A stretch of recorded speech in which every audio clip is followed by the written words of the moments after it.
The U.S. military says it's finished installing a floating pier along the Gaza Strip, another way to bring humanitarian aid into that area.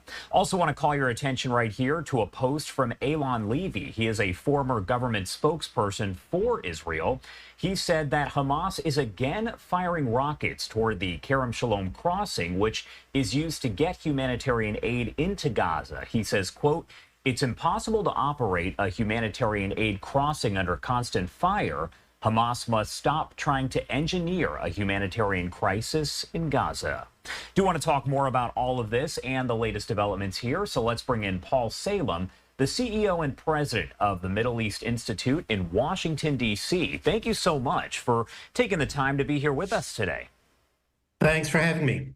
All right, so first off, I do want to talk to you a little bit about the humanitarian aid that is flowing into Gaza right now. When you do have Hamas firing there at the Kerem Shalom crossing, how big of an issue is that causing for getting the humanitarian aid there to Gaza and the folks that need it? Well, the humanitarian situation in Gaza, as everybody knows, is catastrophic. Already there's about 2 million people displaced. The infrastructure of the area has been largely decimated, and big parts of the area are on the brink of famine, also the risk of the spread of disease. There are two or three things that are necessary to get aid to levels where the humanitarian situation can begin to ease. One is to open or facilitate the opening of the various border crossings, both from the Israeli and the Egyptian side, in order to allow hundreds of trucks on a daily basis to be able to come in to the Gaza Strip. Most of those crossings are controlled by Israel. Israel often says we want to open them, but we want to inspect, but the inspection takes so much time that in effect the aid doesn't get in. As you've just reported, Hamas has apparently also struck out at certain times on some of these border crossings as well. The second aspect of humanitarian aid is that even when and if humanitarian aid enters the Gaza Strip, there needs to be enough stability and infrastructure to distribute effectively humanitarian aid to 2 million people. So the challenges are enormous. The fact that the U.S. has established this sea bridge as a way to get some aid into Gaza is a very good thing. It demonstrates the U.S. position and the U.S. will.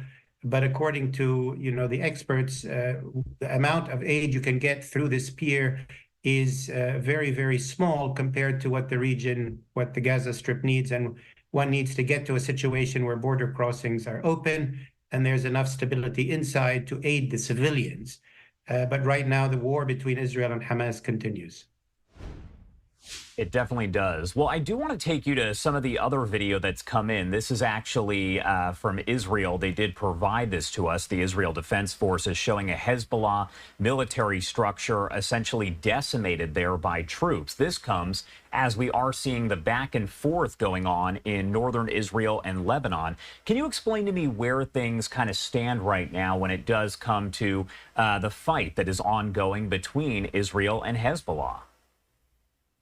Well, the origin of it after the Hamas attack on October 7 and the beginning of the Israeli counterattack in Gaza, Hezbollah, as an ally of Iran and as part of what Iran calls the axis of resistance, opened a front from the Lebanese side towards Israel in order to, in their words, detain or distract or pin down some Israeli forces in northern Israel, and to show that Iran, through its allies, was, joining the fight to some degree as relates to Gaza. The war has been ongoing between Israel and Hezbollah for the last 7 months, but it has been, let's call it a limited war, a medium-level war with very kind of precise targeting on both sides.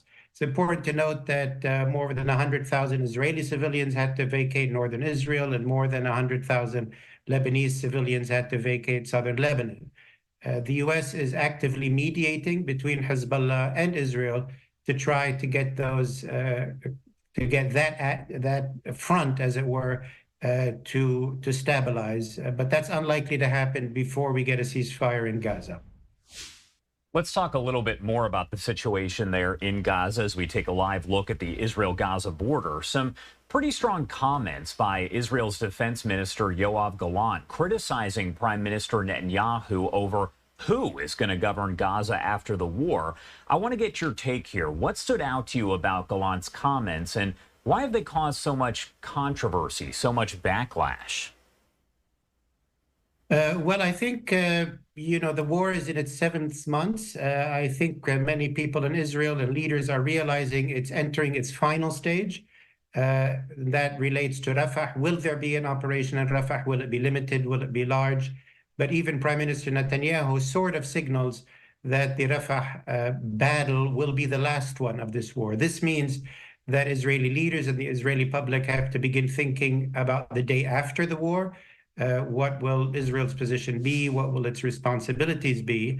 Also, let's not forget the Israeli political situation is extremely divided and fraught. Obviously, there were massive demonstrations before October 7, and politicians are beginning to jockey for position, probably because Prime Minister Netanyahu, once the war is over, might not be able to cling on to power. So they're beginning to stake out political positions that might serve them well. But it's very true that Prime Minister Netanyahu has said that Israel will continue to rule or occupy or govern Gaza after the war is over. But that is not a very sustainable position, nor is it a very popular position. And certainly the United States and other powers are urging a very different course to bring in maybe a multinational force in cooperation with Israel and maybe Egypt and the UAE. That would need to include the Palestinian Authority as kind of the political legitimating force, even if the military forces were from other countries.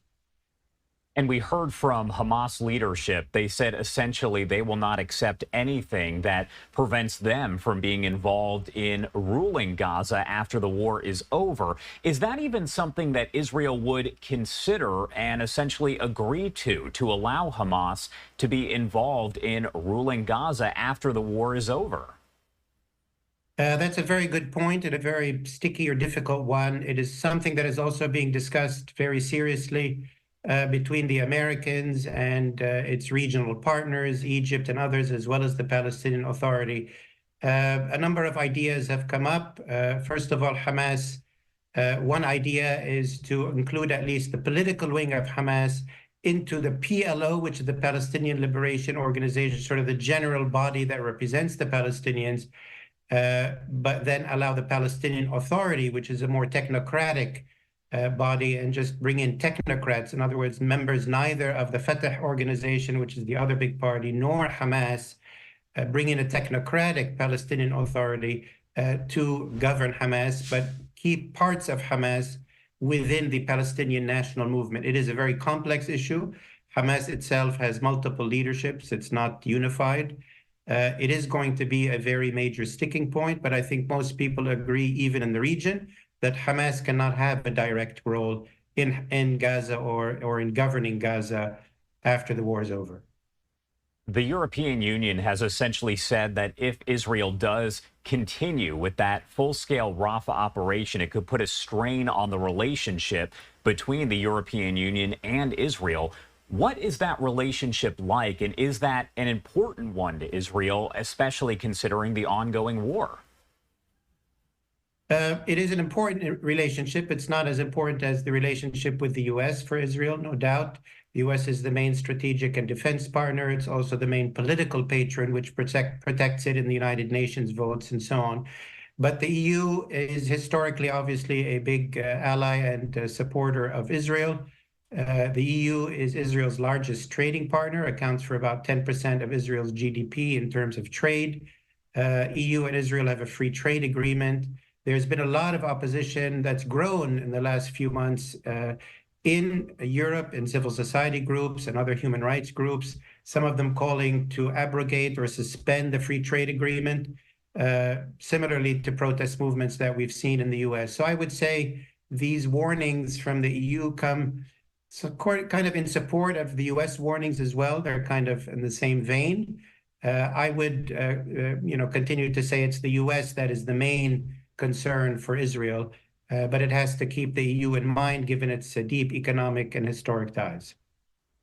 We're starting to see reports that are circulating saying that Israel essentially fears Egypt will stop its mediation role with Hamas here as we are waiting for a ceasefire hostage release deal.